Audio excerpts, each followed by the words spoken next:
Assalamualaikum warahmatullahi wabarakatuh. Halo Sobat Budaya, perkenalkan namaku Walfa. Dari tanggal 31 Oktober sampai 1 Desember 2020 telah diadakan Pekan Kebudayaan Nasional 2020 yang merupakan agenda tahunan dari Kementerian Pendidikan dan Kebudayaan Republik Indonesia. Tema konferensi PKN kali ini adalah Tutur, Kultur, dan Luhur. Kegiatan apa sih yang ada dalam PKN 2020? Pekan Kebudayaan Nasional atau PKN tidak hanya diisi dengan pagelaran tari dan musik, tapi juga diisi konferensi, kompetisi, pameran, lokakarya, bahkan pasar budaya. Dalam situasi pandemi COVID-19, PKN tahun ini diadakan secara daring dan dapat ditonton melalui televisi, melalui laman pkn.id, atau melalui kanal budaya saya di YouTube. Kali ini Alfa mau mereview tentang salah satu sesi ketahanan lingkungan dengan tema kearifan lokal versus krisis iklim. Narasumbernya yaitu Kak Nila Peti dari Zero Waste Indonesia, Tanya Punggawa dari Waterhouse Project, dan David Christian dari Evo & Co. Mereka semua adalah generasi muda yang memiliki kepedulian terhadap lingkungan. Melalui platform masing-masing, mereka mencoba mengedukasi, menginformasi, dan berkolaborasi dengan pihak terkait mengenai masalah lingkungan. Apa sih ketahanan lingkungan itu? Ketahanan lingkungan merupakan upaya untuk menjamin keamanan publik dari bahaya-bahaya lingkungan yang diakibatkan oleh alam atau perbuatan manusia. Ketahanan lingkungan sendiri merupakan bagian dari ketahanan nasional.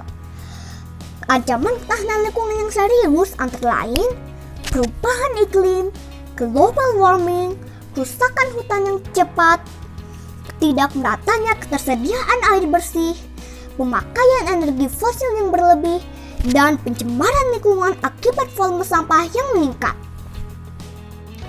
Yuk kita lihat cuplikan video ini. Usia bumi kita 4,5 miliar tahun, dan manusia ada di bumi sejak 500 sampai 600 ribu tahun yang lalu. Jika dianalogikan dengan satu hari 24 jam, maka manusia baru ada di bumi selama 3 detik. Dalam 3 detik ini sudah banyak dampak yang diberikan untuk bumi, baik dampak positif ataupun negatif. Kira-kira lebih besar dampak positif atau negatif? Di video ini kita bisa melihat banyaknya sampah yang kita hasilkan. Tahu tidak sahabat budaya? Ternyata alam tidak pernah membuat sampah, karena semua sisa yang dihasilkan alam kembali lagi ke alam dan terurai secara alamiah. Jadi sebenarnya sampah itu diciptakan oleh manusia yang semakin lama semakin bertambah banyak. Cara tradisional sudah tidak mampu mengatasi masalah sampah, sehingga sampah-sampah itu bertumpuk di tempat pembuangan akhir. Menurut Kak Nila Peti, kita harus mengubah gaya hidup kita menjadi gaya hidup zero waste yang ramah lingkungan dan sesuai dengan budaya nenek moyang kita. Gaya hidup zero waste tidak sulit untuk diterapkan. Kita dapat mulai dengan menentukan tujuan, audit sampah, memulai dari satu hal, menerapkan 6R yaitu rethink, refuse, reuse, reduce, road, dan recycle. Kemudian ajak teman dan keluarga.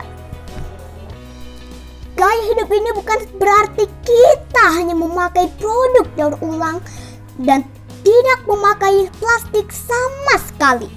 Kita bisa menggunakan segala yang ada di sekitar kita untuk beberapa kali pakai, bukan cuma sekali pakai. Untuk memulai satu hal kecil dan gaya hidup zero waste ini bisa dimulai dengan berbelanja baju dari lemari baju kita sendiri, menghabiskan makanan yang kita makan, atau mengurangi sampah plastik satu kali pakai seperti kresek dan sedotan.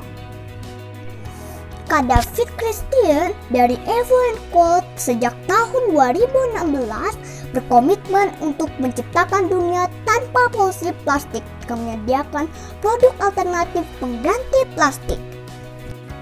Kondisi dunia saat ini berdasarkan linear ekonomi, yaitu dimulai dengan pengambilan sumber daya alam untuk menciptakan suatu produk yang hasilnya dipergunakan lalu dibuang menjadi sampah. Sebaiknya kita memakai circular ekonomi yang berputar, di mana ketika suatu produk tidak terpakai, produk itu bisa dikembalikan ke alam melalui kompos atau di-recycle menjadi sumber daya yang baru. Contoh produk yang ramah lingkungan dari EvoWare dan EvoWorld yaitu Evo Jello Glass yang bisa dimakan, terbuat dari rumput laut, sedotan dari bambu, dan untuk masa pandemi ini, baju APD hazmat dan masker terbuat dari singkong. Tapi semua ini tidak ada gunanya jika masyarakat tidak mau berpikir ulang mengenai penggunaan plastik sekali pakai. Selain ketahanan lingkungan terhadap hal-hal yang dibuat oleh manusia, kita juga harus mewaspadai ancaman yang berasal dari alam sendiri, seperti krisis iklim. Dampak krisis iklim adalah kemarau yang berkepanjangan dan tidak menentu. Sumber air menjadi lebih cepat kering dan tidak bisa mencukupi kebutuhan air bersih di banyak daerah. Contoh di Desa Napu, Sumba, Nusa Tenggara Timur. Penduduk di sana butuh berjalan kaki 3-4 jam melewati jalan setapak yang tidak mudah untuk mengambil air bersih. Di sumber air itu pun mereka masih menunggu tetesan air sampai jerigen air mereka penuh. Untuk itu perlu adanya kerjasama dari semua pihak, baik pemerintah ataupun LSM untuk membantu mendekatkan sumber air ini. Waterhouse Project yang dipelopori oleh Kak Tanya Ponggawa adalah contoh nyata kolaborasi ini. Ternyata untuk meningkatkan ketahanan lingkungan itu sangat mudah. Kita cukup memulai dari diri kita sendiri lalu tularkan kepada orang lain. Kita bisa memulai gerakan zero waste, memakai barang-barang yang ramah lingkungan, bahkan menghargai air bersih.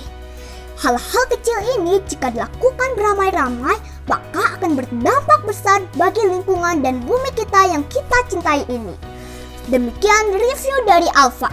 Semoga bermanfaat. Wassalamualaikum warahmatullahi wabarakatuh.